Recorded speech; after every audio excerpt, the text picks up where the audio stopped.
welcome back to 209 Prep Sports Media. Today we're going to travel a little bit different road than we have in the past. We have a couple of remote guests calling in. We think we've worked out the sound on this. So without further ado, our first guest is going to be Linden's own Shelby Lackey. Shelby's is currently calling us from Arizona. So welcome to the show, Shelby. Welcome, Shelby. Hey guys, how you doing? Thanks for having me. Thanks for being available to us. I know that you're super busy. You know, you and I have conversations regularly, so that's a little bit different. So Scott and I are just going to kind of pick your brain a little bit. You know, this is really for the athletes in the area and helping them understand, you know, what their opportunities are and showing them people that have been there, done that. So probably the best place to go from this point is just kind of give us a little bit of your background and, you know, how you got to where you're at today. I started playing sports when I was young, just like most kids do. I played a little bit of everything to try to figure out what sport and what direction I wanted to go. Everything from basketball, baseball, football, even to golf for a year. And as I got older, I figured out baseball was more my thing, so I started playing travel ball around 9. Chris, you were my coach that year in All-Stars for Little League. So I think I played All-Stars for another year or two, and then I just went strictly to travel ball. And then I started playing basketball again in 7th grade. So I didn't want to solely focus on baseball when I was young, though, because I wanted to still be a kid and kind of play everything. So I didn't really focus on just baseball until college. I played basketball. I needed a break, so I played basketball in high school. And then once I got to college, I obviously focused on just baseball, and I played college ball at University of the Pacific right there in Stockton. Played there for 3 years. Went and got the chance to play in Minnesota for a couple summers. Won a World Series there, College World Series. And then was lucky enough to get drafted in the 18th round by the Colorado Rockies in 2018. That's awesome, yeah. I mean, and, you know, kind of giving everybody an idea, you know, we kind of flew through that, but, you know, the travel portion, but, you know, the College World Series that you won in Minnesota, kind of give us a little bit of that, what that experience was like for you. Oh, that was probably the coolest experience I've ever had playing baseball. So the way college summer ball works is these teams, they go out and pick guys from all over the country. I mean, any level. We had guys from NAIA, D3, D2, D1. I'm talking D1s like University of North Carolina. Like our first baseman was a first rounder that year. We've had, I think from that team, there's 19 of us of the 31 that played that are playing professional baseball now. That team was just, the camaraderie was unbelievable. Like there was never a bad day going to the field. We won, I think, 50-something games that year. So it was just, going to the field every day was really fun. And that's what it all comes down to, is when you're having fun and you love going to the field, then it's really not, you never hate the game. But that title run was pretty crazy. So in the Northwoods, you play 77 games and then playoffs. So it's a long season after playing college for 50 games. But it goes so long that some schools start and the season's not even over yet. So some kids have to go back to school. And so actually in the World Series, I played left field, first base, third, and I pitched. And this is coming off a year where I think I threw 12 or 15 innings at school because I got hurt. So I was coming off a year of not playing much baseball. So that was an awesome experience to get to hit again and all that, because I hadn't hit in almost 2 years. And then we ended up pulling it off, and then it was a really cool experience. Yeah. Hey, Shelby, I kind of, I don't know if you remember, but I was fortunate enough to be able to attend a couple of your games with the St. Cloud Rocks. And I can say firsthand, I was taken aback a little bit because, you know, here in California, we've got minor league baseball, and it's attended pretty well, and the college level, it's attended pretty well. But when I went to my first St. Cloud Rocks game and watched you play, I was blown away by the fan support there. I mean, they packed that stadium every night, and it's a great crowd. It's a really knowledgeable crowd. And then I started kind of looking a little bit. The Northwoods League, I think, is now, you know, we used to always hear about the in-college summer leagues, and everybody would say the Cape Cod League this, the Cape Cod League that. But I think the Northwoods League is maybe taken over as the premier summer league, would you say? Yeah, it's getting up there. If it hasn't already, it's definitely a close second. It's that those Midwest people love their summer ball. It's a different world over there. I mean, that's coming from Pacific, where we draw a couple hundred to 500, even to 1,000 fans on a good day. On a Wednesday night in July, there's 3,000 people at our games. So it's a different world back there for summer ball. Yeah, for sure. And they absolutely love that team. I want to kind of go back to something that you had said when you're talking about in your younger days. You were talking about playing multiple sports. As you look back on that, and this is kind of really to give a good, kind of a good perspective to people that think that you need to settle on one sport at an early age and stay on that and do nothing else. How would you say that, playing other sports affected you and helped you get to where you're at now? Personally, it made me a lot more athletic. It just, because you use different body parts in different sports and different movements and stuff like that, and different techniques, like mental side in every game is going to be a little different. So it helped me become more of an all-around athlete rather than just a one-stream kind of guy. But being a one-stream kind of guy works for some people. Like, you'll hear about kids that play travel ball from when they're 6 on. But personally, I think playing as many sports as you can when you're younger works out best, because then you really don't know if you don't ever play basketball, maybe basketball is your one true love and you didn't get to play it, but you never knew that because obviously you weren't playing. Yeah, that's a great point. That is a great point. And with you being a pitcher, I know now you didn't pitch as much when you were younger. Yeah. But these kids that are, growing up as pitchers now, I think that time off is really valuable to them, to let their bodies heal and grow. And so using, like you said, different muscle parts and things like that. So, what our podcast is really about is we're focusing on the athletes of the 209, but we really want to put an emphasis on recruiting, and the opportunities for kids to play at the next level. So when you were, and I know your background, but most people don't. So why don't you give us, when you were in high school and and people started to take notice of you, what were your opportunities at that point? And how did things evolve from there? So they didn't really start evolving until I got cut from my travel ball team my sophomore year of high school.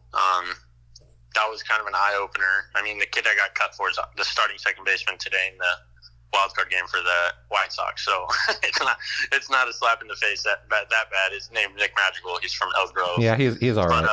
Yeah, he's not. I think he struck out 16 times in 2 years of pro ball. But so that was kind of an eye opener to realize that there are guys out there that are better than me. And I mean, that's kind of when you and I, Chris, kind of got to work. We started lifting in the mornings for a while. I really tried to focus on bettering myself rather than just kind of flying by the seat of my pants, because I knew I was better than everybody.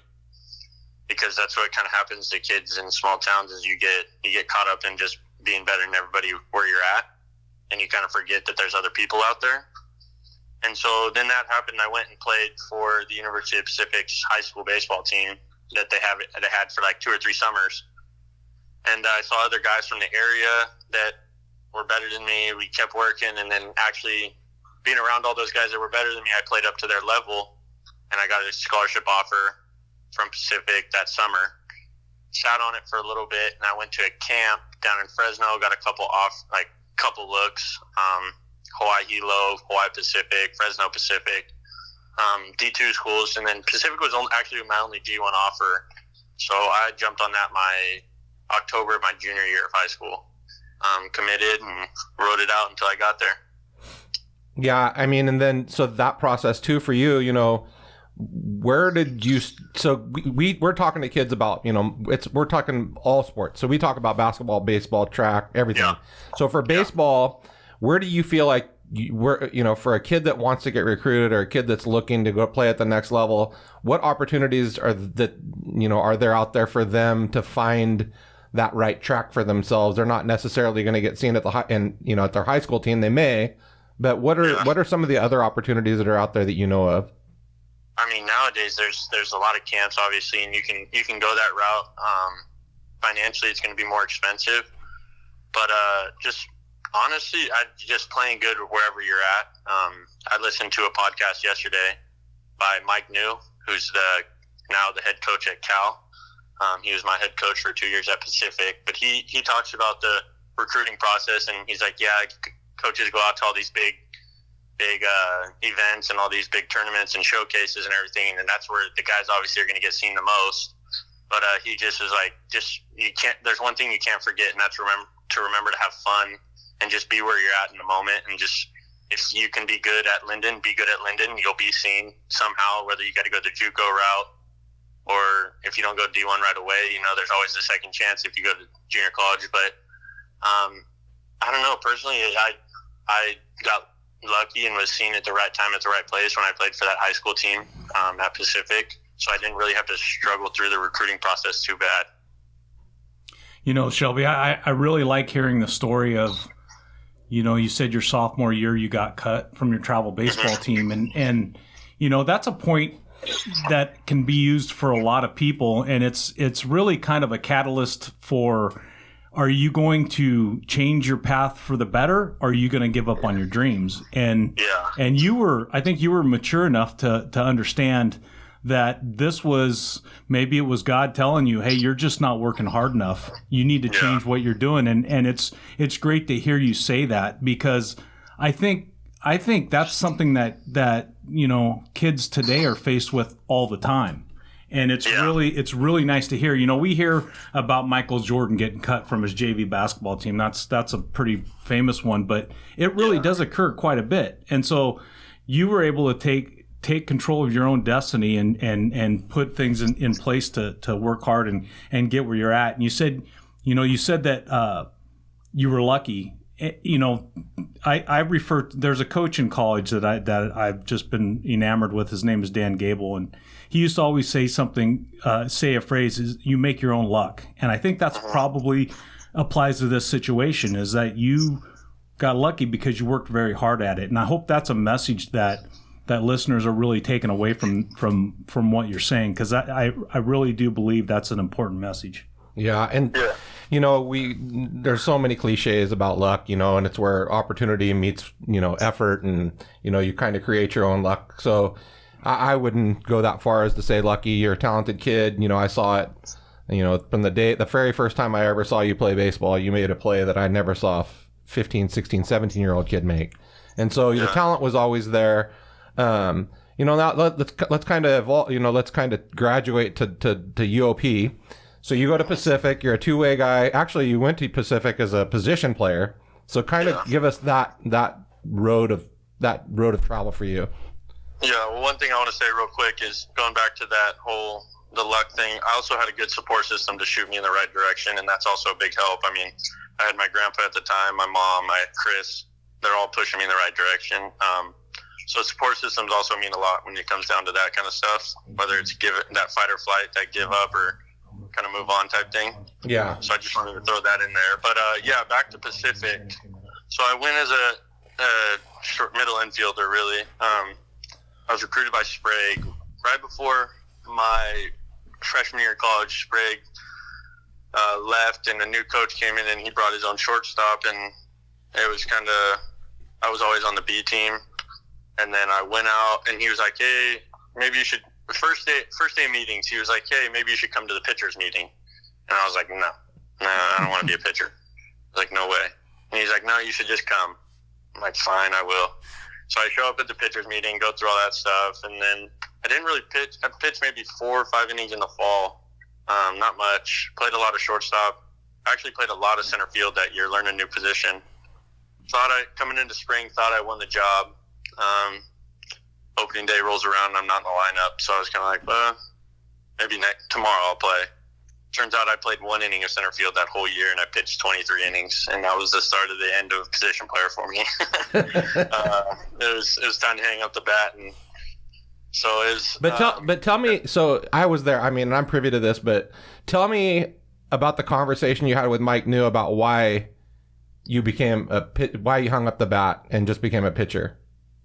About the alumni game? No, remember he said you can either be an average two-way guy or a really good pitcher. Yeah, and what was your opportunities as far as the next level were?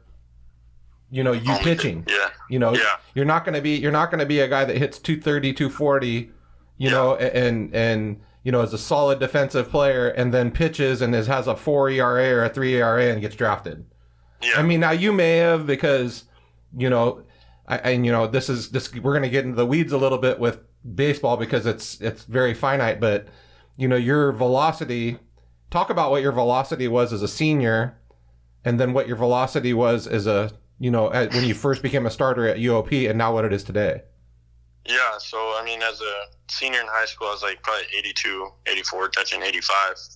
I thought I was throwing gas back in the day. And then once I got to UOP in the fall, I put on some weight. I put on like 20 pounds, just getting on a steady routine of lifting, eating more, just physical activity every day. And rather than in high school, you go out, practice for 2 hours, don't touch a weight. And so I put on 20 pounds and I was touching like 90, 91. Then I touched 92. And then in the spring, I touched 93 in a game. And then I went to summer ball that year in St. Cloud. Same thing. It was just baseball all the time. And at this point in life, you can, that's when I wanted to focus on just baseball, obviously. Went to college for it. And then I had touched 95, 96 that summer. Got invited to the MLB showcase game. Hit 96 in that game. And so I realized, like, that's when it started to click for me is, like, if I keep putting in work, there's a road ahead of me that I can keep going on. There's no dead end. And so I went back to school. I actually won the Friday night.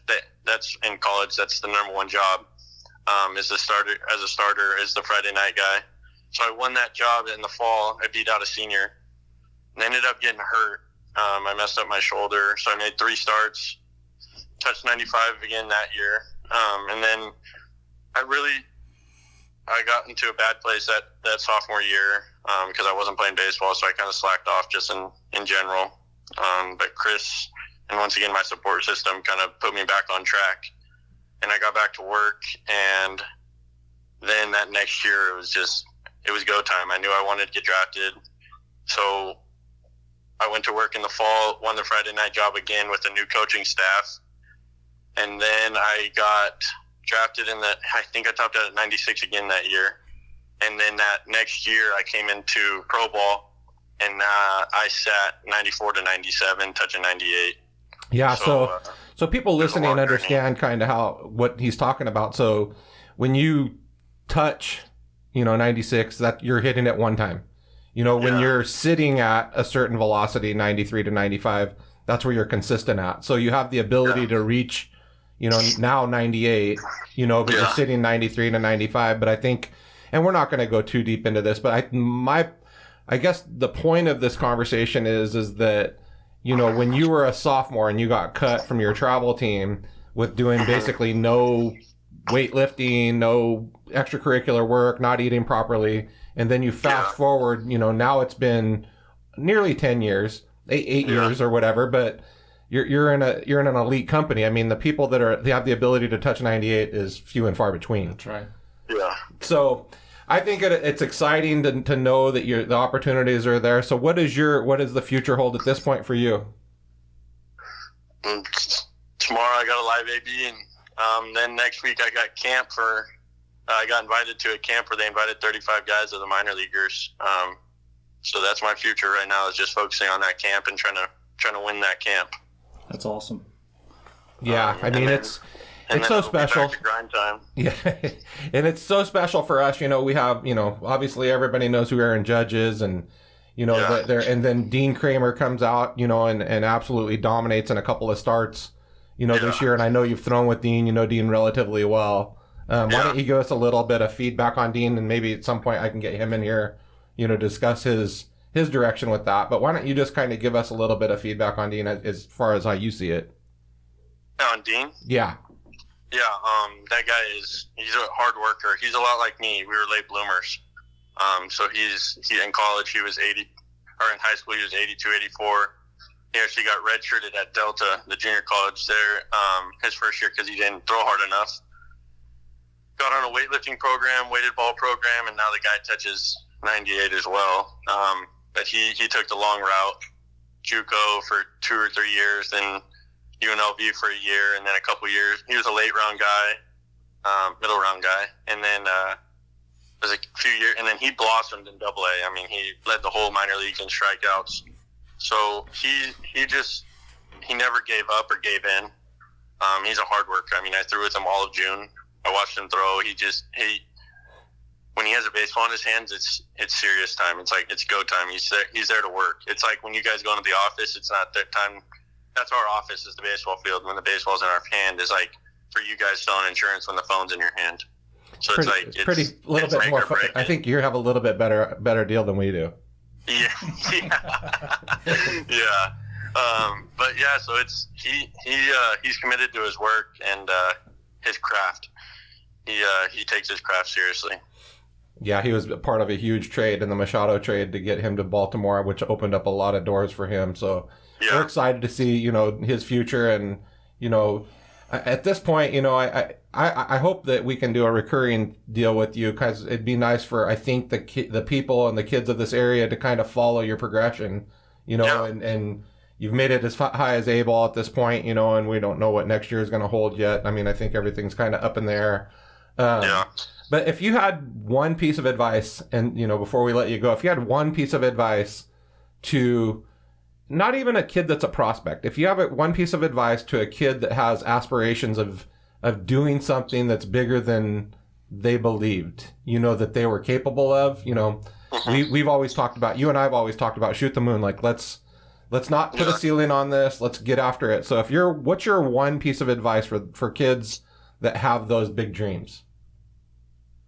For me, it's just, if you find something you love, don't ever shortcut it. Just have fun doing it. Personally, like in the minor leagues, you got to live. You got to live every day like it's your last playing baseball. So it's just, for me, it's just don't shortcut anything. Whether that's in the weight room, on the field, in the classroom. I mean, anything in life, just don't shortcut it. Yeah, and then the balls to the wall. This is your home. This area is your area. So yeah. Before I let you go, I'm sure you got a lot of people you want to say hi to and thank you to and all those types of things. So the floor is yours. Yeah. I mean, that town's a special town. Everybody always asks me, would you ever go back? And 100% I would. It's just that town's special. I mean, the support I get day in and day out on social media. If I post something, everybody's commenting how proud they are of me. And that means more to me than anything else. Because it's like a big family there. My mom is just the greatest woman on this planet Earth to me. She would give her shirt off her back to anybody that needs it. My whole family out on the ranch, my aunt and uncle, my grandma, my cousins, my sisters, they're beyond special to me. And then I got family that doesn't even live on the ranch, like you, Chris. I mean, if it weren't for you, I wouldn't be where I am today. That's not true, but I appreciate it. It is true. But you've been my father figure in life, that when my real dad wasn't there, you stepped in. I mean, my best friend, Grant, Juan, John, they've been a big support system. Scott, I mean, you coming out to Minnesota to see Brooke and taking time out of your day to come watch me play, that just kind of shows what Linden's all about and how we're close-knit and we support our own. So, like I said, Linden's just a special place. I mean, it's unlike anywhere else I've ever been, and I've been a lot of places because of baseball. So it's a special town, and I just want to say thank you to everybody that listens to this, and in that area, got a lot of love for you guys. Well, the feeling's mutual, Shelby. There's a lot of people that want to see you be successful, and even if you didn't pitch another day, I can tell you this town is very proud of you. But we know we're going to be turning on the TV someday and watching you pitch to Aaron Judge and having him take you deep, or hopefully striking out your nemesis Nick Madrigal. That'd be the ideal. And show him what he screwed you over in 7th grade, so you got payback to get. Thanks for taking the time with us, Shelby. We really appreciate it. And like Chris said, we want to bring you back just so that we can kind of, people that don't have access to what you're doing, and all that, they can follow along and see how your career path's going. But thanks for being here. Appreciate it. Yeah, no, thank you guys for having me. Oh, technical difficulties. Yeah, and lastly, go out there next week and kick some ass. Just leave it all out there. Work your butt off, and then we'll call you back at the end of October, early November, or we'll bring you back on and kind of give us the highlights of the month for you. So good luck this next week, bud. Yeah, thank you guys. I appreciate it, and I'll talk to you soon. All right. Take care, Shelby. All righty, bye. Well, that was a great conversation with Shelby Lackey, and we're eagerly going to wait to hear some success stories from these camps that are coming up. So that was great to have him on. Well, we're going to turn our focus now to our next guest, Jim Sells, who is the athletic director at Venture Academy. I've had some background with Jim. He's worked with both of my daughters at some point, and my daughter will be a senior out there this year. But welcome to the show, Jim. And to get you started, if you could give us a little bit of background of what you do and maybe a little bit of what you did to get where you're at now. Yeah, thanks for having me, guys. I appreciate it. Like you said, I'm the athletic director now over here at Venture Academy. It's kind of a mid-sized school. For those not familiar with it, it's a D4 size school in the San Joaquin section here in California. We're in South Stockton, so right on the city limits there. Probably a little bit closer to Manteca than we are to central Stockton. Right across from the airport on the same campus as the school district down here, SJCOE. So I've been here it'll be actually 5 years now, next month.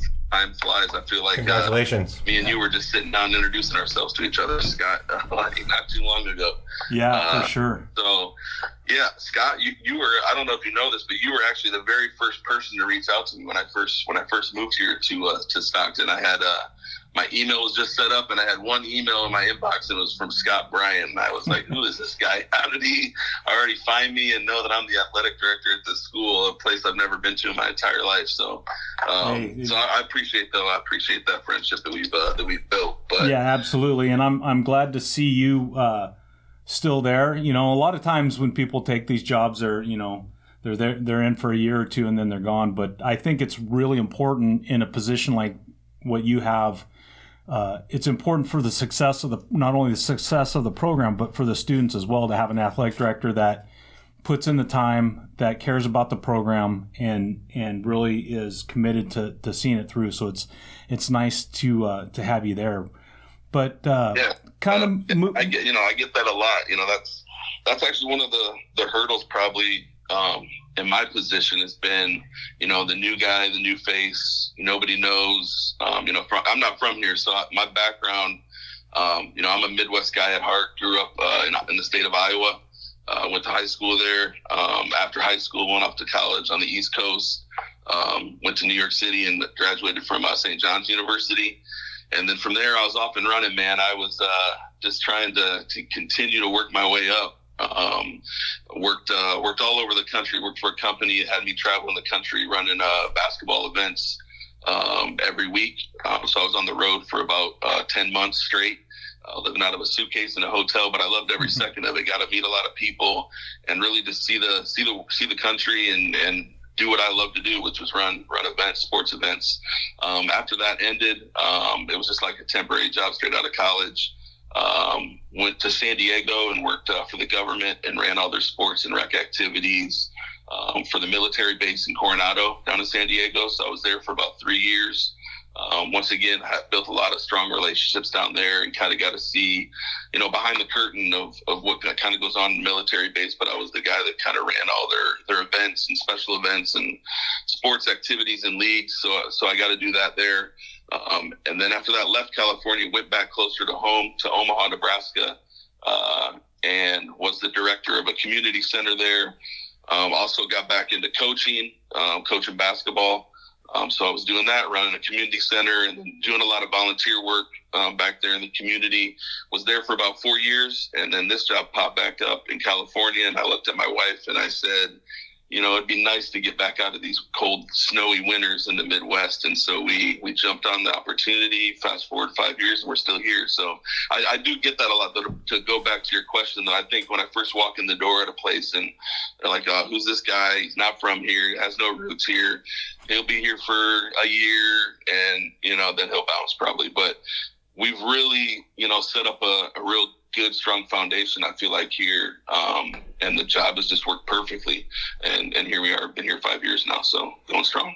Jim, it's Chris Herrera. I'm one of the hosts with Scott, and you met, welcome to the show, and thank you for your time. Yeah.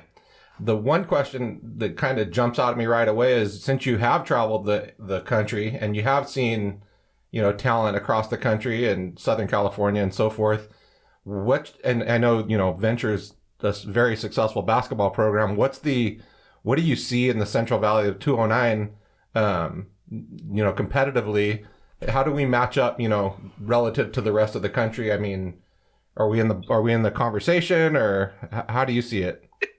Are we talking just basketball? Yeah, it's easiest. I mean, that's so broad. I mean, it's a very broad question, obviously, but I think you have a lot of experience in basketball, it sounds like, so it's probably easiest that way.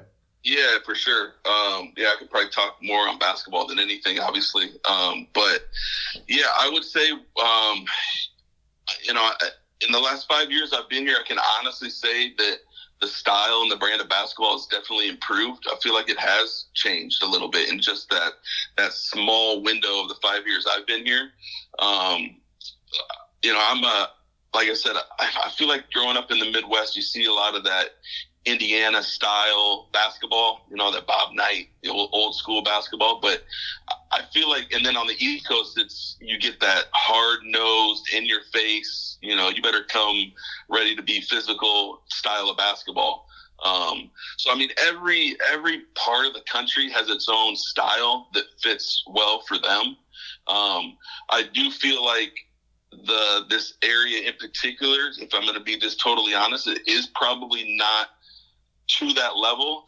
I think some of that comes from just the AAU. I feel like the AAU, and this isn't just a broad brush, but I think just in general, the AAU that you're getting in the Midwest and the East Coast has just been around. I feel like it just was more advanced. But I can honestly say that I feel like the area here has improved a lot and taken some big steps to catch up. And I feel like it's right there. I mean, you still have your programs over in the Bay Area, like the Oakland, the Soldiers, and down in LA, you're going to get a real good style of basketball. But yeah, I think it's right there. I think that it has. I think it's pretty much on par. I think it's getting there. But I feel like just the AAU program itself, because that's where you're really getting a lot of your off-season workout. The kids are coming for high school basketball, obviously, and I feel like the second that high school season ends, everyone's attention, everyone is just turning towards. They feel like that AAU program is the step to get them to the college level, whether that's right or for wrong. I feel like that's really where a lot of the tension is going, is that off-season workout, who you're training with, who you play with for AAU basketball. And then the high school season is kind of that filler in between. Yeah, it's interesting to hear you say that, because we've talked about this in previous episodes, how we think outside of football, and that's changing a little bit now too with these 7-on-7 leagues. But for the most part, the student athlete that is really excelling, you can look to their off season and see if they're part of a club or they're competing, like you said, in AAU. You know what they're doing there. It's almost as if, I don't want to say high school season gets in the way of some of these athletes, but it's almost like a kind of a less stressful time for them, because they're putting in so much time. We had Gabby Herrera on here a couple episodes ago. She's now playing for the University of Oregon, and she actually hit on that a little bit. How the club level was very intense and very, for lack of a better term, hardcore. And then you get to the high school season and it's a little bit less stressful. You're having, you can kind of take your foot off the gas a little bit, have some fun. So I think your perspective is spot on, without a doubt. I kind of want to. A lot of it is the sport, though, too. Like you said, I mean, obviously, when it comes to football, your high school season is probably more of that priority than right. say your exactly. Or whatever you're doing in the off season. But yeah, sport like basketball, I think it's personally for me when I first got here, one of my very first initiatives was to really reach out to those AAU programs because I know how essential they are, especially back where I came from in the Midwest and the East Coast. And I really wanted to build as many strong relationships as I could with those AAU programs. I mean, I could be wrong here, but I'm pretty confident in saying I feel like the facility that we have here for our basketball facility is probably the most used facility in the area. And I mean, we have I don't want to say every, but we have endless amounts of AAU programs now using our facility every single night.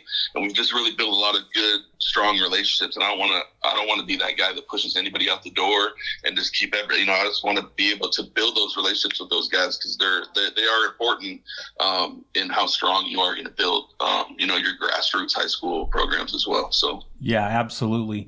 Hey, I kind of want to shift gears on you a little bit. One of the reasons why we're excited to have you in on the show is that, Chris is a high school coach. I'm an old high school coach, but we don't get to sit in on those conversations that you have at the CIF level, whether it's a section meeting or a full-on CIF meeting.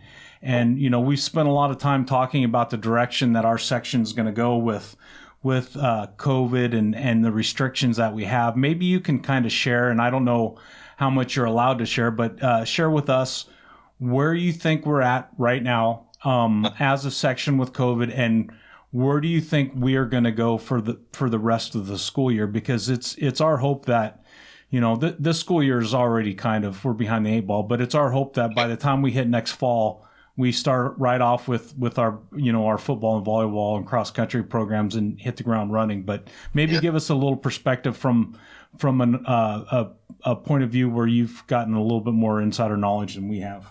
Yeah, I mean, to give you a short answer on that, we'll get into the longer answer, but your guess is good as mine, man. And I know it's not the answer you're looking for, but I think this has been the reason it's so frustrating for so many people, I guess just myself included, is this is one of the few times in life that you really just don't know what's going to happen next. And it can be frustrating at times because you just don't know even what the day is going to hold or what the news is going to be coming out, So that's been the frustrating part because I'm the kind of person I like to have everything planned out, scheduled out. Sure.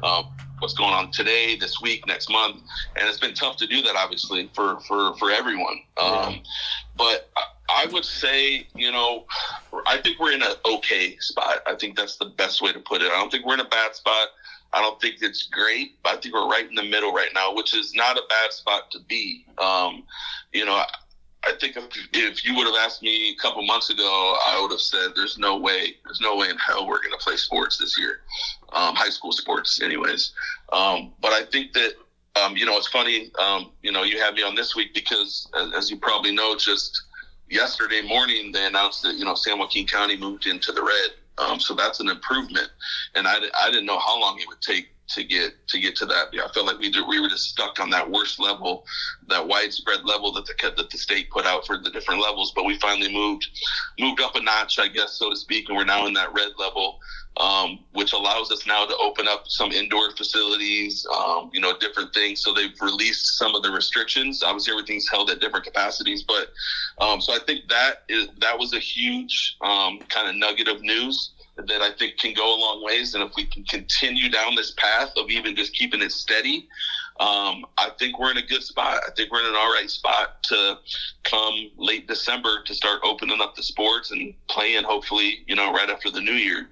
I think, if I'm going to be honest, I think some of those sports that are kind of included in what's being considered, quote unquote, the second season, which is everything basically outside of football and cross country and volleyball, they're kind of getting the first run at it. And they're going to be going right in the middle of December and January, which is the cold season and flu season still. So I think I think that the light is there at the end of the tunnel for those sports, but I think that the other sports that come after that, just because of the fact that they're coming a few months even later and maybe even pushed out a little bit further away from that flu season, I think they have even a better shot of launching and getting going in March, because they're not scheduled to really get going until March through the end of the school year. But that's not to say that I don't think football and volleyball and cross country are going to happen. If I had to just take a guess and I was a betting man at a table in Vegas, I would say, yeah, I think we're going to play. I find it hard to believe that they're just going to open up the football stadiums and the gyms on campus at the high schools and say, everybody come back in and sit down and watch a game. I think we all know at this point, and we can see around the country, that that's not going to happen. So everything's going to be at a reduced capacity. But I think coaches included, and parents and fans and players, I think they would take that right now if that offer is on the table to say, we'll give you sports back, but we're not going to be able to, allow all these fans back in. I think we would take that. As far as from a CIF perspective and the meetings we've had, we've had a few meetings here and there, obviously on Zoom. So you get in these Zoom calls with hundreds of ADs and principals in the CIF office, and I'll be honest, the CIF, the section office, has been pretty much upfront with where they're coming from with what they're doing. Obviously, they're just in a tough spot. They're, their hands are tied to a certain extent, because they can make all the plans and build all the schedules they want. But at the end of the day, it's really going to come down to, at a state level, or even more specific, a county level, and the public health officer within each county and that school district to make that final decision. The CIF can't push a school district to play. They can't go to St. Mary's and say, no, you got to play football, or they can't come to Venture Academy and tell us we got to play basketball. As much as we want to play and everybody wants to get on that field, at the end of the day, it's really just going to come down to where those COVID numbers are and what the school districts and the county health offices are going to allow us to do. The CIF really doesn't have a whole lot of jurisdiction over that. So, they've given us the schedules, which is great. So it's given us something to really shoot for. So hopefully we can get there. Yeah. Yeah, we talked in our initial podcast about what the CIF's role is in this whole thing, and really they're just a governing body that sets a schedule and creates a state championship. There's not, there's a lot of blame being passed there, and I think it's unfair. I mean, but I do think that sometimes when you're in a regulatory position where you're creating leagues and things like that, I think there's a lot of misinformation that's passed along. So it's great to have somebody in the know like yourself to kind of break it down, and I think and you're right. You're spot on with that. There is a lot of misinformation, and that's just been the story of the year 2020. Is I feel like a lot of miscommunication and misinformation, whether you're talking about sports or just life in general and COVID and everything else. I feel like, the CIF office, they want to play as much as anyone else wants to see the kids out there playing, and but at the end of the day, it's just. It's really not their decision to make, as frustrating as it can be. And I think you're right when you said with the misinformation, people are pointing fingers. Well, this school's doing this right now, and how come we can't? And why is the CIF allowing that school to go play in this off-season tournament, allowing them to be on the field right now? Well, it's not the CIF. You got to look at your own school district. It's the school districts and the coaches making those decisions. And if the school district in that county is allowing them to do that, then so be it. They should be able to do it. The CIF doesn't have any jurisdiction over to tell people what they can and can't do right now. It's basically open season right now, and if you're able to do it, then by all means go out there and do it in a safe manner. Yeah, we're going to see some craziness, I think, once sports do get up and running, especially with basketball AAU seasons and spring and things like that. So basketball, for the first time ever, really. Now it really is. They're coming to a head now. The high school season and the AAU season, or the heart of the AAU season, is now, that first spring season when now, for this year anyways, high school basketball is going to be starting up. So you're going to see a lot of, but I think it can work out. People just got to be adults about the situation and like you said, communicate. The coach, the varsity coach, got to communicate with the club coaches and vice versa, and it can work and it can happen. But I think you'll see a lot of true colors, I guess, so to speak, of who's really in it for the heart of the kid and who wants to see, are you in it for the right reasons? And I think we're going to see that. But I feel like here at our school, I can only speak for our school and the people that we work with and the AAU programs we work with. Like, once again, we have a really good relationship with all these guys. And that's one of the reasons it's paid off. Like I said, when I first walked in the door here, I wanted to build those relationships. And I feel like they know where we're coming from, and we have that open door communication with those programs. Yeah, well, hey, I appreciate your perspective on that. It's always nice to hear kind of from a different viewpoint. From a parent standpoint, I'm extremely glad to hear you say that the CIF is not making those decisions. As a parent that's not a big fan of the CIF, but that's another story for another time.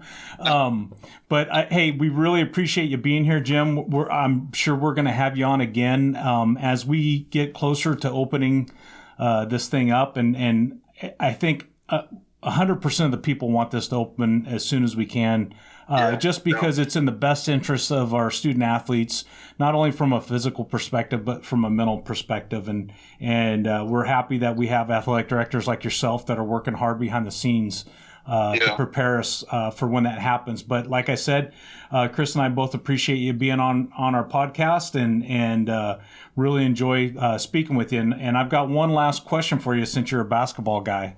Okay. Give us the outcome of the NBA Finals and how many games. Oh, man, I think my 4-year-old son could tell you that.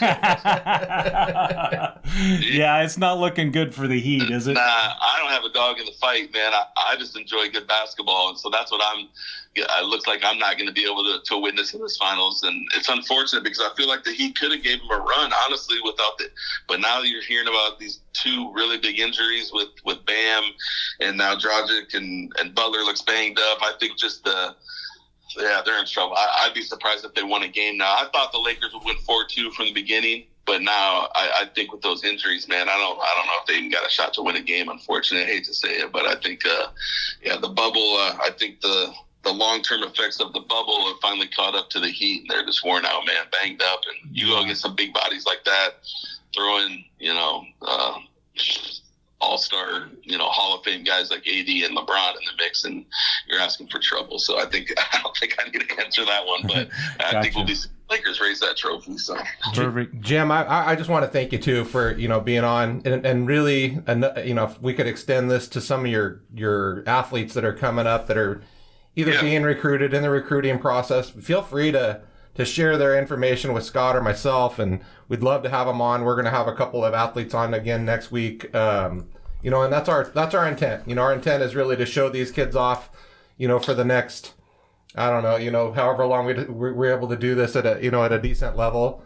We have, we'll share. I'll go ahead and share the where we can be reached, because I'm sure you're going to have a little bit of a following. So, 209 Preps on Twitter, and Prep Sports 209 is the email address that we have. So we really appreciate your time. It's great to have somebody that has the information that you have and the background that you have. And, I know you're doing a phenomenal job out there. I was able to attend Brookside Christian and Ventures games last year. Phenomenal games. Great. Those games, man. Yeah, for sure. That was some good basketball. You don't see that brand of basketball at the D4 level too often. Those are some high intense games. Those are fun. Yeah. But, Scott and Chris, man, I appreciate it. This is fun. Anytime. I'm an open book. Scott knows that too. And, reach out anytime, and we can also get some of the kids up to speed with what you guys got going on too. So. All right. Thanks, Jim. We'll talk to you soon. All right now. All right. Take care, guys. Bye. Yeah, so as we wrap up this podcast, again, 209 Prep on Twitter, 209 Prep Sports on Facebook, prepsports209@yahoo.com for the email address. We did get some great news this week with the COVID numbers. Another couple of weeks in this tier, or even potentially in a better tier, we start talking about kids going back to school. I've already heard tentative plans of some of the schools already, bringing the kids back into the classroom at some form. Again, patients are going to be the priority here. They're going to probably have to do layered, underclassmen, upperclassmen, certain types of days where you're not bringing everybody into the school. There's going to be some limitations, but for the kids to be able to get back in school, it's going to be phenomenal. We greatly appreciate having Jim on and Shelby on to share some of this information with us. We look forward to future conversations with guys like themselves, and we've already reached out to a couple of athletes for next week, so we'll go ahead and share that on social media to let you know who's gonna be on the podcast. Hey, if somebody wanted to email some questions or some things that they want to hear on the podcast, where can they go to do that? Yeah, so again, prepsports209@yahoo.com, 209prep on Twitter, and 209prepsports on Facebook. We didn't get to the questions we had emailed. Sorry for this week. It's kind of a limited. We brought 2 guests in and probably overloaded it a little bit, but I think it was very informative on 2 different perspectives, and to get the caliber of guests on that we got today, I think it's exactly what we're trying to accomplish for those out in listening land. So look forward to being back next week. Yep. Thank you guys. Have a great week. We'll talk to you soon.